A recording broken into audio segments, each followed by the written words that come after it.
What is up guys, my name is Ignas, welcome back to the channel. We are back for another stock comparison on aerospace and defense names. Kathy Warden, the chairman and CEO of Northrop Grumman, went on CNBC to talk about the rising interest in fields that the company is currently invested in. Let us hear it. We see defense budgets flattening a bit, but still at strong levels compared to historical norms. And more importantly, within the budget, we see some areas growing faster than others.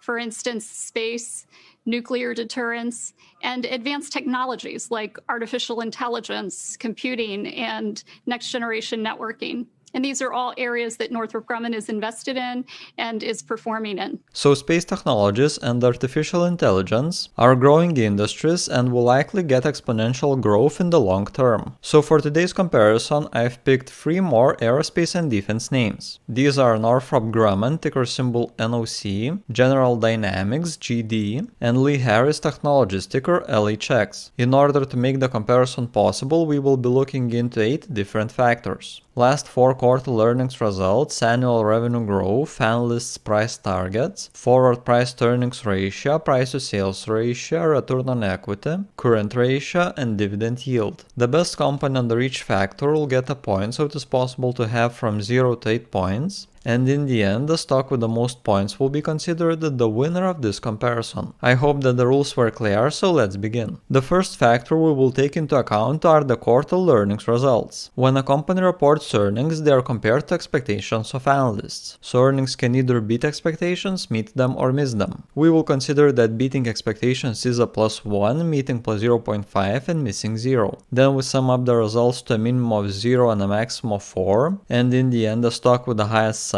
gets a point for this factor. So these are quarterly earnings for Northrop Grumman, and Q2 of 2020 beat expectations, Q3 beat, Q4 beat expectations, and Q1 of 2021 beat. So with 4 beats in quarterly earnings, we get a sum of 4. Quarterly earnings for General Dynamics, and Q3 of 2020 beat expectations, Q4 missed, Q1 of 2021 beat expectations, and Q2 beat. So with 3 beats and 1 miss in quarterly earnings, we get a sum of 3. Quarterly earnings for L3Harris Technologies, and Q2 of 2020 beat expectations, Q3 beat, Q4 beat expectations, and Q1 of 2021 beat. So with 4 beats in quarterly earnings, we get a sum of 4. Results for the last 4 quarterly earnings factor are in the table, and with sums of 4, both Northrop and L3Harris each gets a point. Second factor is the annual revenue growth. As investors, we want to find that revenues of a company are on a steady increase. We will take a look into the numbers of the 4 most recent years and compare them one by one. If revenue was on the increase from one year to the next, we will consider it as a +1, and if it was on the decrease, it will be a +0. Then we sum the results up to a minimum of 0 and a maximum of 3,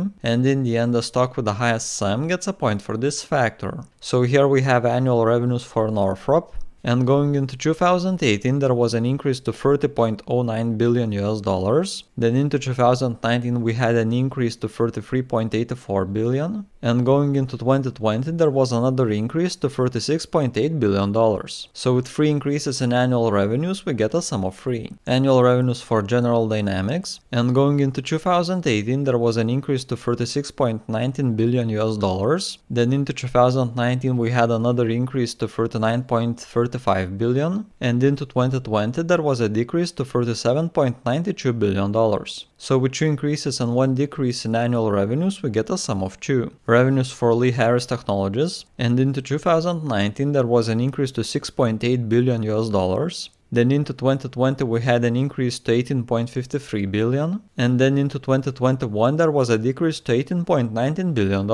So with 2 increases and 1 decrease in annual revenues, we again get a sum of 2. Results for the annual revenue growth factor are in the table, and with a sum of 3, Northrop gets another point. Third factor we will take into account are the analysts' price targets. As investors, we want to check how far the current share price is away from the average analyst target. If the current price is under the average target, we will consider the stock as undervalued, and in the end, the company with share price is furthest away from the average analyst price target to the lower side gets a point for this factor. So for Northrop Grumman, we have 18 price targets of analysts. They range from the lows of $335 to the highs of $478 per share. The average is at $411.28, and the current share price is at $365.93. This means that there is still around 12.4% room for the current price to reach the average target of analysts. For General Dynamics, we also have 18 price targets of analysts. They range from the lows of $157 to the highest of $254 per share. The average is at $214.33, and the current share price is at $202.46. This means that there is still around 5.9% room for the current price to reach the average target of analysts.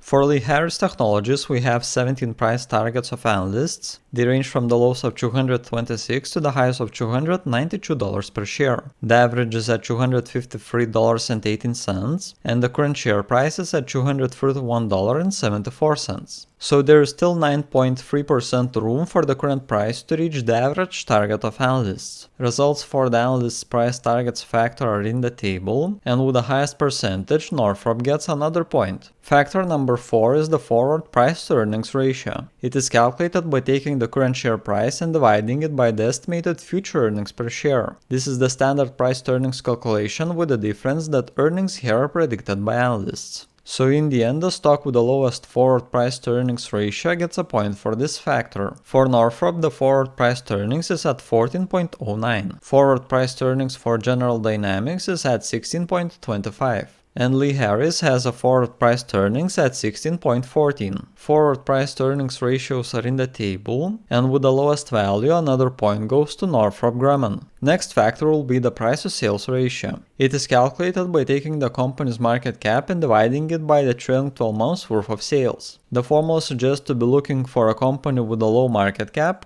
and a high result in sales. So in the end, the stock with the lowest price to sales ratio gets a point for this factor. For Northrop Grumman, the price to sales is at 1.56. Price to sales for General Dynamics is at 1.47. And L3Harris Technologies has a price to sales at 2.54. Price to sales ratios are in the table, and with the lowest value, the first point goes to General Dynamics. Another factor we will take a look into is return on equity. A high ROE shows that the company is managed well and that money from investors are handled efficiently. So in the end, the stock with the highest return on equity percentage gets a point for this factor. Northrop Grumman has a return on equity at 43.56%. Return on equity for General Dynamics is at 22.46%. And L3Harris has a return on equity at 7.08%. Return on equity percentages are in the table, and with the highest value, another point to Northrop.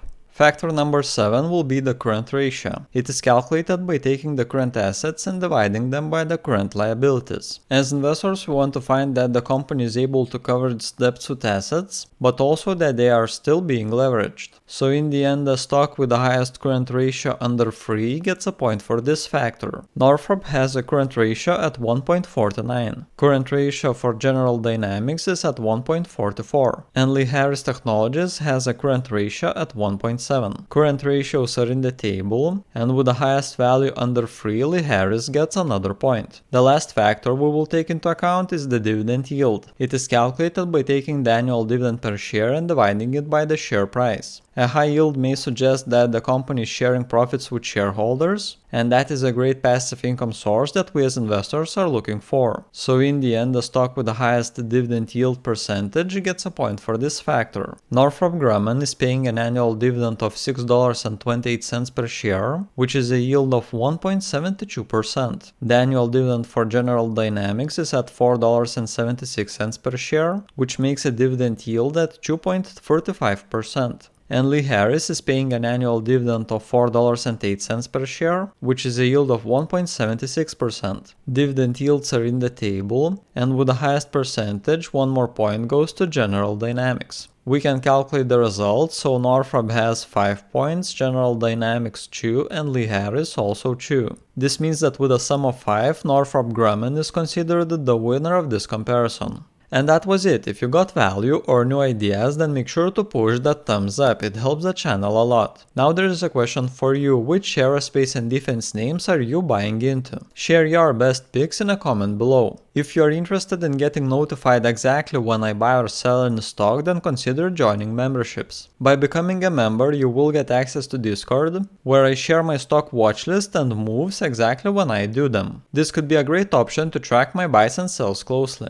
We already had a stock comparison with the largest aerospace and defense names, with Boeing, Raytheon Technologies and Lockheed Martin. And there is also an update for our technical analysis and eToro trading portfolio series. If you are interested in any of these, then click on a video currently on the screen. And that was it from my side. Thank you for watching, and I will be seeing y'all in the next one.